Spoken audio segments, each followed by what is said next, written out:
What's good, people? I'm out of breath, so I apologise in advance. I've just been training for a little minute. Just got myself back in. Oh, ready to set back off home. Little review.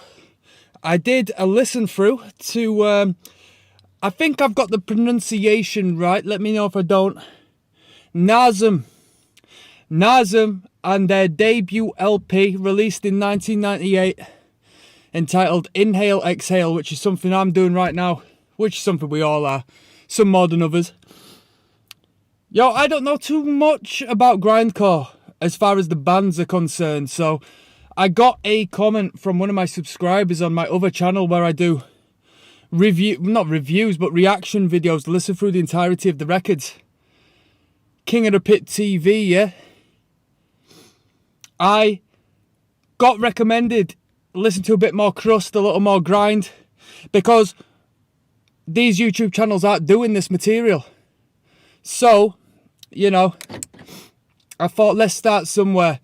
Went on a little Google search purely to see as to what came up. I mean, I'm not so naive that I don't know what grindcore is and so on and so forth. I'm really into my hardcore and stuff, so it, goes hand in hand really. So I just had a little list of bands I haven't really checked out, and I thought, you know what, NASUM is a place to start. Now, I got onto the playlist of the tracks. Normally I record one track at a time, two track at a time, and upload it all. Bro, there's 38 tracks on this bloody record. It spans over 40 minutes. It's near about 44 minutes long if I remember correctly.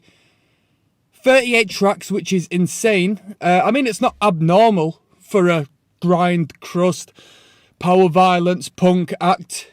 Punk in general, it's not abnormal. I mean, 38 on a track is quite abnormal, but as far as the song lengths, it's nothing shocking. Relapse Records put this out, and I thought, fuck it, let's get straight into it. So, first thing I noticed was it was quite bass heavy, the production. Real low to the floor, real booming as far as the bass frequency is concerned. The vocals, gruff, low, death metal-esque.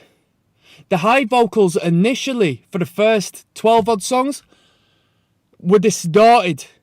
They had an effect placed upon them, so they weren't like a back and forth like you'd get in a Disruptor. You know what I mean? Your general crusty bands where you'll have one vocalist here and one vocalist there, and they'll share the space, the sonic in the mix.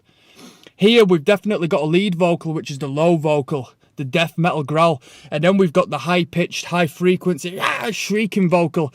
But initially on the record, they've added some sort of effect which makes it seem like a backing vocal as opposed to, a proper full frontal vocal. So whether that was the band's choice or the sound engineer's choice, who knows? But that actually stops so far through the record, and the vocal line changes a little bit to the degree where I thought it was a guest vocal on one track, and then I realised the trend had changed. So I don't know if they've gone in for a second recording session or it's come from two separate recording sessions and they've mixed it differently, had different approaches to the sound each time.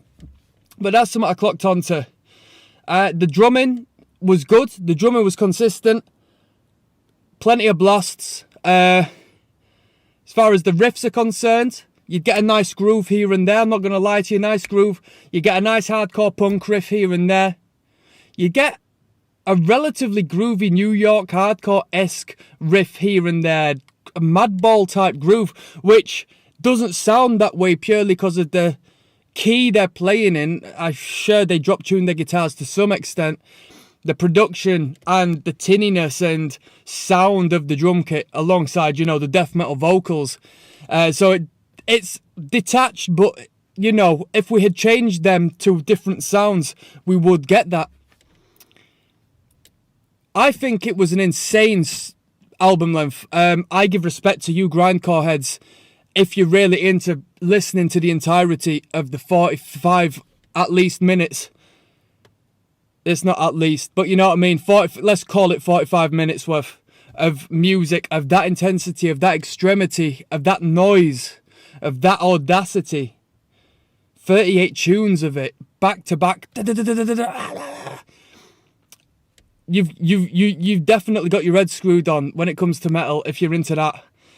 Because to me, man, I reckon you could have got done in 25 minutes, still put it out on relapse, still had quality content, if anything, condensed it and concentrated that power a little bit more. So I feel like it was stretched out a bit too far, considering conceptually, you know, we didn't have much change in the instrumental. We didn't have any experimental parts for the most part.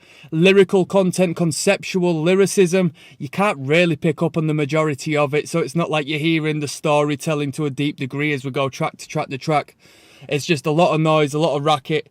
So I would have said 25 minutes, if not up to 30, 32 minutes would be pristine, perfect for that sound. Because I think it overstayed its welcome a bit, I'm not going to lie to you.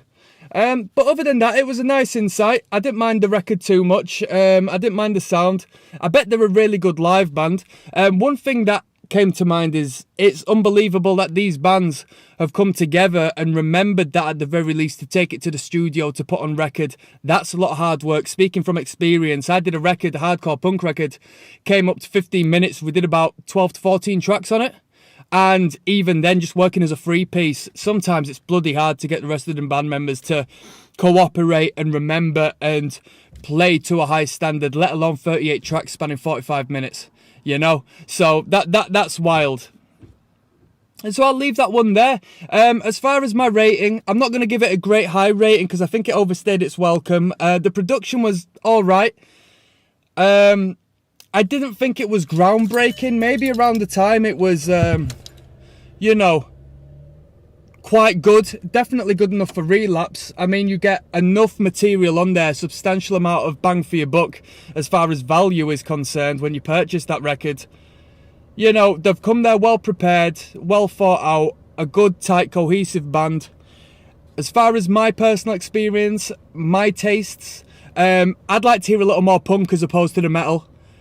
I'm going to give this record a 4 out of 10. I'm going to give it a 4 out of 10. I do want to see how it develops from here on, though.